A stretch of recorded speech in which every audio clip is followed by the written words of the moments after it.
Serei seu professor nesta videoaula de filtros de sinais. Vamos começar? Os temas desta aula serão filtro passa-baixas, filtro passa-altas, filtro passa-faixa, filtro rejeita-faixa, circuito ressonante série, circuito ressonante paralelo, filtro passa-baixas ativo. Então nós vimos que nos sistemas de comunicação, os sinais sempre possuem ruídos. Então, o que nós fazemos é adaptarmos os nossos sinais a esses ruídos.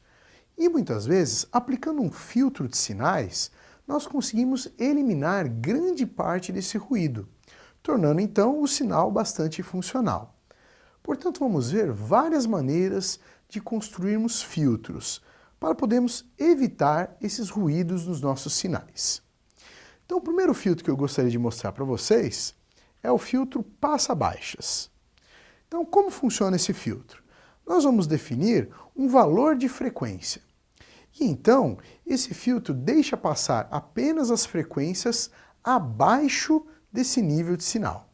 Então, por isso o nome passa-baixas, ou seja, passam os sinais que estão abaixo da frequência de corte.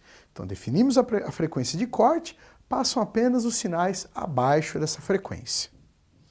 Outro filtro é o filtro passa-altas, que tem o mesmo princípio do filtro anterior, ou seja, estabelecemos uma frequência de corte, mas agora esse tipo de circuito deixa passar as frequências que estejam acima da frequência de corte. Então, o passa-baixas, sinais abaixo da frequência de corte.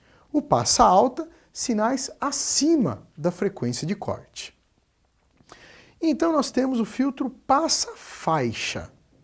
Agora nós não temos apenas uma frequência de corte, nós temos dois valores de frequência. Esses dois valores de frequência vão criar uma faixa de frequências.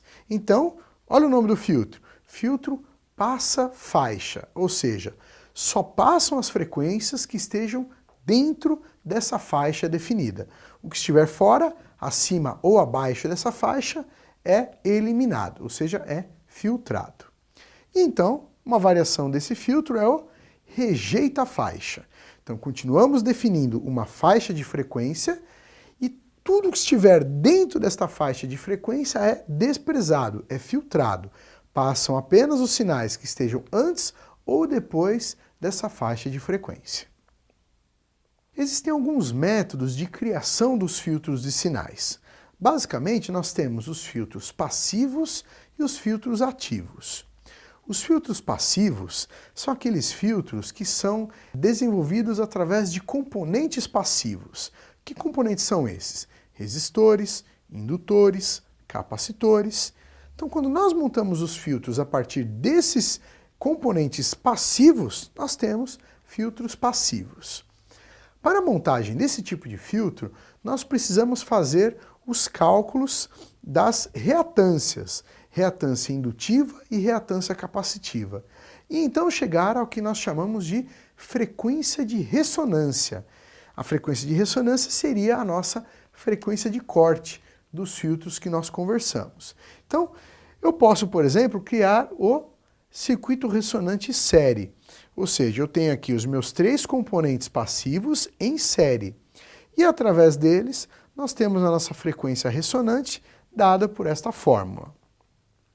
Nós podemos fazer um outro arranjo de um circuito ressonante paralelo.